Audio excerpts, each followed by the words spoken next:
അധികാരം കൈവിട്ടു പോയാൽ ചില നേതാക്കൾ കാണിച്ചുകൂട്ടുന്ന പ്രവർത്തികളുണ്ടല്ലോ, അതിപ്പോൾ ബംഗാൾ രാഷ്ട്രീയത്തിൽ കൃത്യമായി കണ്ടുകൊണ്ടിരിക്കുകയാണ്. ബംഗാളിലെ ഭരണം പോയി മുഖ്യമന്ത്രി കസേരയും നഷ്ടപ്പെട്ട് രാഷ്ട്രീയമായി പൂർണ്ണമായി ഒറ്റപ്പെട്ടു നിൽക്കുന്ന മമതയ്ക്ക് ഇപ്പോൾ എങ്ങനെയെങ്കിലും വാർത്തകളിൽ നിറഞ്ഞു നിൽക്കണം. മാധ്യമങ്ങൾ തന്നെ മാത്രം ചർച്ച ചെയ്യണം എന്ന വാശിയോടെ ഓരോ അടവുകൾ ഇറക്കി ഒടുവിൽ സ്വന്തം പാളയത്തിൽ നിന്ന് തന്നെ മുഖത്തടിച്ച പോലെയുള്ള തിരിച്ചടികൾ വാങ്ങി നാണം കെട്ട് നിൽക്കുകയാണ് ദീദി.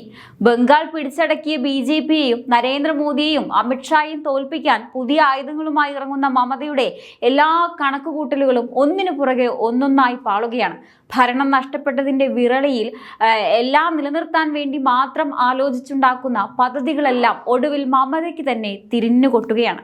ഏറ്റവും ഒടുവിൽ BJPയെ വീഴ്ത്താൻ ഡൽഹിക്ക് വണ്ടി കയറാൻ നോക്കിയ മമതയെ സ്വന്തം പാർട്ടിയിലെ MP പോലും തള്ളിപ്പറഞ്ഞ് പടിയടച്ച് പിണ്ടം വെച്ചിരിക്കുകയാണ്. എന്താണ് യഥാർത്ഥത്തിൽ കൊൽക്കത്തയിലെ തൃണമൂൽ പാളയത്തിൽ സംഭവിച്ചത്? മമതയ്ക്ക് എവിടെയാണ് തെറ്റിയത്? നമുക്ക് നോക്കാം. കാര്യം മറ്റൊന്നുമല്ല, തന്റെ തട്ടകമായിരുന്ന ബംഗാൾ മോദിയും അമിത്ഷായും ചേർന്ന് തകർത്ത് അവിടെ BJP ഭരണം പിടിച്ചെടുത്തതോടെ മമത കടുത്ത നിരാശയിലാണ്. ഇതിന് പ്രതികാരം ചെയ്യാൻ അവരുടെ സ്വന്തം കേന്ദ്രമായ ഡൽഹിയിൽ ചെന്ന് സമരം നയിക്കാമെന്നായിരുന്നു കഴിഞ്ഞ ദിവസം മമത വലിയ പ്രസ്താവന നടത്തിയത്. ബംഗാളിൽ ഭരണം പോയെങ്കിലും ഡൽഹിയിൽ ചെന്ന് അമിത്ഷായുടെയും മോദിയുടെയും ഉറക്കം കെടുത്താൻ മമത കണ്ടെത്തിയ പുതിയ വഴിയായിരുന്നു പാർലമെന്റിലേക്ക് MP ആയി മത്സരിച്ച് ജയിക്കുക എന്നത്. MP ആയി ഡൽഹിയിൽ പോയി പുതിയ കളി കളിക്കാമെന്ന് ദീദി അങ്ങ് ഉറപ്പിച്ചു.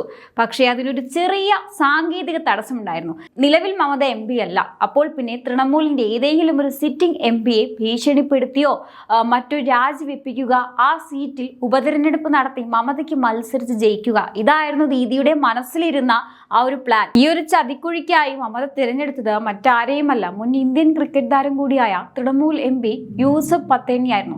കഴിഞ്ഞ തിരഞ്ഞെടുപ്പിൽ കോൺഗ്രസിന്റെ അതിശക്തനായ അധീർ രഞ്ജൻ ചൗധരിയെ ബഹ്റാപൂർ മണ്ഡലത്തിൽ അട്ടിമറിച്ച് കയറിയ പത്താന്റെ സീറ്റ് തട്ടിയെടുക്കാൻ മമത നീക്കങ്ങൾ തുടങ്ങി.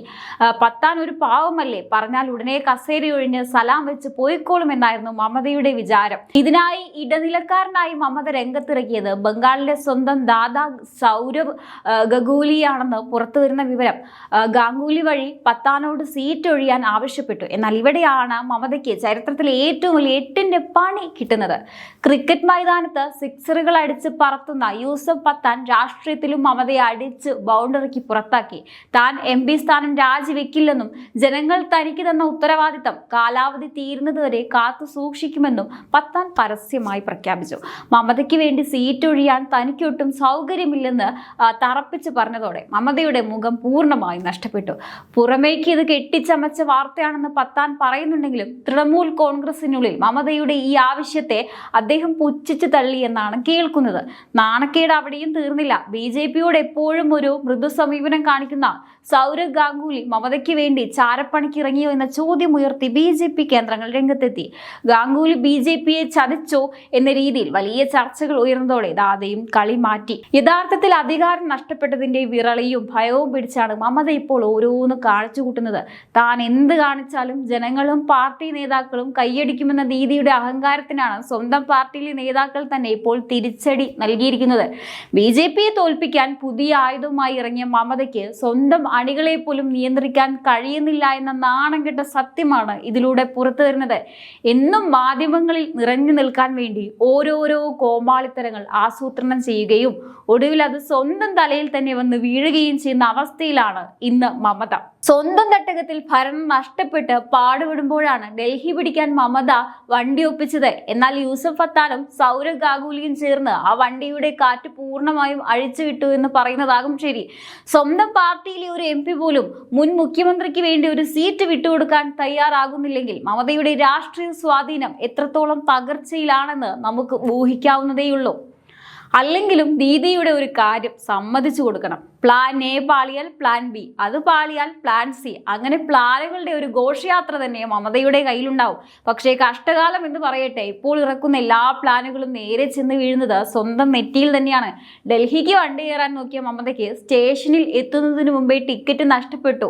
മുൻപൊക്കെ ബംഗാളിൽ ദീദി ഒന്ന് കണ്ണുരുട്ടിയാൽ നേതാക്കൾ വിറച്ചിരുന്നു. എന്നാൽ ഭരണം പോയതോടെ ആ ഗെറ്റപ്പും മാറിയിരിക്കുകയാണ്. യൂസഫ് പത്താൻ കാണിച്ച ഈ ധൈര്യം കണ്ട് ഇപ്പോൾ തൃണമൂലിലെ ബാക്കി MP രഹസ്യമായി ആശ്വസിക്കുന്നുണ്ടാവും. ഹാവ് ഭാഗ്യം, ദീദിയുടെ കണ്ണ് എൻ്റെ സീറ്റിൽ വീണില്ലല്ലോ എന്ന്.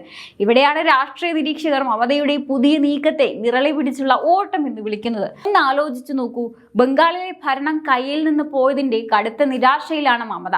പ്രതിപക്ഷത്തിരുന്ന് കളി പഠിക്കാൻ നോക്കിയാൽ പോരാത്തതിന് എന്നും മാധ്യമങ്ങളുടെ ക്യാമറ കണ്ണുകൾ തന്റെ നേരെ തിരിഞ്ഞിരിക്കണം എന്നൊരു വാശി കൂടിയുണ്ട്. അതിനാണ് ഈ ഡൽഹി ചലോ എന്ന പുതിയ അടവ് ഇറക്കിയത്. മോദിയെയും അമിത്ഷായും അവരുടെ തട്ടകത്തിൽ ചെന്ന് വെല്ലുവിളിക്കുമെന്ന് വലിയ ഡയലോഗൊക്കെ അടിച്ചു. പക്ഷെ ഒടുവിൽ എന്തായി? പാർലമെന്റിൽ പോകാൻ സ്വന്തം പാർട്ടിയിൽ ഒരു ക്രിക്കറ്റ് താരം വിചാരിച്ചാൽ പോലും കസേര കിട്ടാത്ത അവസ്ഥയിലാണ് മമത. യൂസഫ് പത്താൻ സിക്സർ അടിച്ച് ശീലിച്ച ആളാണ്. മമത പന്തെറിഞ്ഞു കൊടുത്തപ്പോൾ പത്താൻ അതങ്ങ് അതിർത്തി കിടത്തി. ഒടുവിൽ വിക്കറ്റ് നഷ്ടപ്പെട്ട് പന്തും പോയി നാണം കെട്ട് നിൽക്കാൻ മാത്രമാണ് മമതയ്ക്ക് യോഗമുണ്ടായത്. ഇതിപ്പോ എന്ത് കാണിച്ചാലും വാർത്തകളിൽ ഇടം പിടിക്കണമെന്ന മമതയുടെ ലൈൻ ഒടുവിൽ ചെന്നെത്തിയത് സ്വന്തം പാർട്ടിക്കുള്ളിലെ വൻ നാണക്കേടിലാണ്. സ്വന്തം അണികൾക്ക് പോലും മുൻ മുഖ്യമന്ത്രിയിൽ ഇപ്പോൾ വലിയ വിശ്വാസമില്ലെന്നതാണ് ഈ സീറ്റ് വിവാദം വ്യക്തമാക്കുന്നത്. അധികാരം പോയതോടെ ദീദിയുടെ ആജ്ഞകൾക്ക് തൃണമൂൽ കോൺഗ്രസിനുള്ളിൽ തന്നെ ഇപ്പോൾ പുല്ലുവിലയാണ് എന്ന് വേണം കരുതാൻ. ഇന്ത്യൻ രാഷ്ട്രീയത്തിൽ ഒരു കാലത്ത് താൻ വിചാരിച്ചാൽ എന്തും നടക്കുമെന്നും കരുതിയിരുന്ന ഒരു വമ്പൻ നേതാവിന്റെ അഹങ്കാരത്തിനാണ് ഇപ്പോൾ കൊൽക്കത്തയിലെ ഈ തൃണമൂൽ പാളയത്തിൽ വെച്ച് തന്നെ അന്ത്യം കുറിക്കപ്പെട്ടിരിക്കുന്നത്. ഭരണം കയ്യിലുണ്ടായിരുന്നപ്പോൾ കാണിച്ചു കൂട്ടിയ അതേ വാശിയും ശാഠ്യവും പദവികൾ നഷ്ടപ്പെട്ട ഈ സാഹചര്യത്തിലും അടിച്ചേൽപ്പിക്കാൻ നോക്കിയാൽ അത് സ്വന്തം അണികൾ പോലും അംഗീകരിച്ച് തരില്ലെന്ന വലിയൊരു രാഷ്ട്രീയ പാഠമാണ് ഈ ഒരൊറ്റ സംഭവം മമതാ ബാനർജിയെ ഓർമ്മിപ്പിക്കുന്നത്. കാലവും രാഷ്ട്രീയ സാഹചര്യങ്ങളും മാറി മറിഞ്ഞിട്ടും അത് ഉൾക്കൊള്ളാൻ തയ്യാറാകാതെ പഴയ അതേ തന്ത്രങ്ങളുമായി വീണ്ടും ജനങ്ങളിലേക്കും പാർലമെന്റിലേക്കും ഇറങ്ങാൻ നോക്കിയ ദീദിക്ക് സ്വന്തം പാളയത്തിൽ നിന്ന് തന്നെയാണ് ആദ്യത്തെ പ്രഹരം ഏറ്റിരിക്കുന്നത്.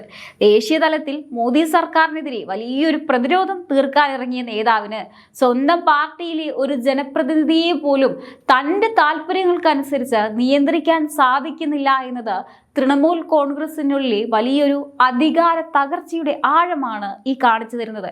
ക്യാമറ കണ്ണുകൾക്ക് മുന്നിൽ എപ്പോഴും ഒരു ചർച്ചാ വിഷയമായി നിലനിൽക്കാൻ വേണ്ടി മാത്രം ആലോചിച്ചുണ്ടാക്കുന്ന ഇത്തരം രാഷ്ട്രീയ നാടകങ്ങൾ ഒടുവിൽ ചെന്നെത്തുന്നത് വലിയ പരാജയങ്ങളിലേക്കാണെന്ന് ഈ നീക്കത്തിലൂടെ ഒരിക്കൽ കൂടി തെളിഞ്ഞിരിക്കുകയാണ്.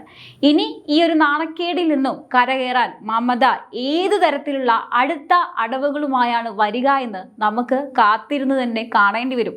എന്തായാലും ഈ ഒരു വിഷയത്തെക്കുറിച്ചുള്ള നിങ്ങളുടെ അഭിപ്രായങ്ങൾ തീർച്ചയായിട്ടും കമന്റ് ബോക്സിൽ രേഖപ്പെടുത്തുക. മറ്റൊരു വിഷയമായി വീണ്ടും കാണാം. നന്ദി.